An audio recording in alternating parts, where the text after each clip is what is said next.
এই 15 বছর অবহেলিত প্রতিষ্ঠান হিসেবে ছিল।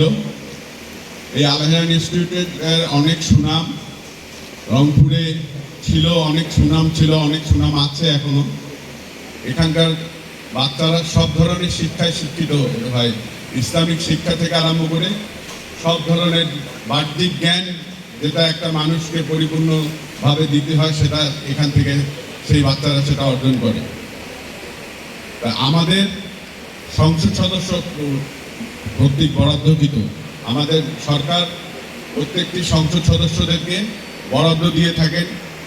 সেই বরাদ্দ আমাদের সংসদ সদস্য রংপুর সদর 3 আসনের বরাদ্দকৃত সংসদ সদস্যের এই বিল্ডিংটি এখানে ভিত্তিপ্রস্তর স্থাপন করা হলো। এটা প্রথম তলা হবে, তারপর দ্বিতীয় তলা, তৃতীয় তলা, চতুর্থ তলা।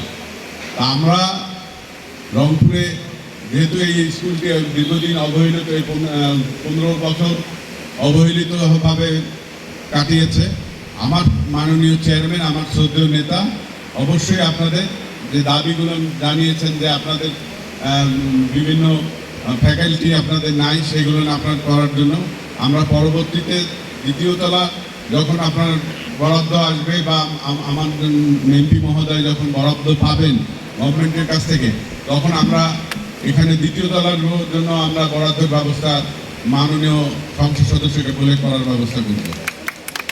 এবং আমাদের মাননীয় মেয়র সাহেব, আমি যেমন 23 নম্বর ওয়ার্ডের সন্তান, আপনি যেহেতু প্রতিশ্রুতি দিয়েছেন যে আমাদের এই আল হারান ইনস্টিটিউটের বাউন্ডারি ওয়াল করে দিবেন, আপনি সব জায়গায় করেছেন। রংপুরে আপনি প্রত্যেকটি প্রতিষ্ঠানে, রংপুরে এমন কোনো মসজিদ মাদ্রাসা নেই, এমন কোনো মন্দির নেই যেখানে আপনার হাতের ছোঁয়া নেই।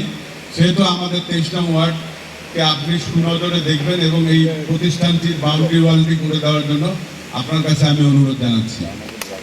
সেই এই জায়গাটি, এই আল হারান স্কুলের জায়গাটি আমাদের 23 নং ওয়ার্ড জাতীয় পার্টির সভাপতি মাহবুব হাসান সোহেলের দাদা এই জায়গাটি দান করেছিল। এই প্রতিষ্ঠানটি হওয়ার পিছনে সম্পূর্ণ জায়গাটি উনি দান করেছিল এবং আমি দাদার আত্মার মাগফিরাত কামনা করছি। এবং সামনের যে বিল্ডিংটা রয়েছেন এটা আমাদের মোতার হোসেন চৌধুরী করে দিয়েছেন, আমি তারও রোহের মাগফিরাত কামনা করছি। আল্লাহ যেন তাদের দুইজনকে জান্নাতুল ফেরদৌস দান করেন এবং সকলকে এই পৃথিবীর যত মুমিন মুসলমান বান্দাবান্দি ইন্তিকাল করছেন সকলেই যেন আল্লাহ জান্নাত দান করেন। এবং আমি আমার এখানে সন্তানতুল্য বাচ্চাদের দীর্ঘায়ু কামনা করছি। মানুষের মতন মানুষ যেন আল্লাহ পাক তাদের হওয়ার তৌফিক দান করে, এই প্রত্যাশা রেখে আমি আমার কথা শেষ করছি। খোদা হাফেজ। বাংলাদেশ জিন্দাবাদ, জাতীয় পার্টি জিন্দাবাদ। জাতীয় পার্টির মাননীয় চেয়ারম্যান, আমার শ্রদ্ধেয় পিতৃতুল্য নেতা GM কাদের জিন্দাবাদ, মোস্তফা ভাই জিন্দাবাদ। সকলকে ধন্যবাদ। এরশাদ অমর হোক।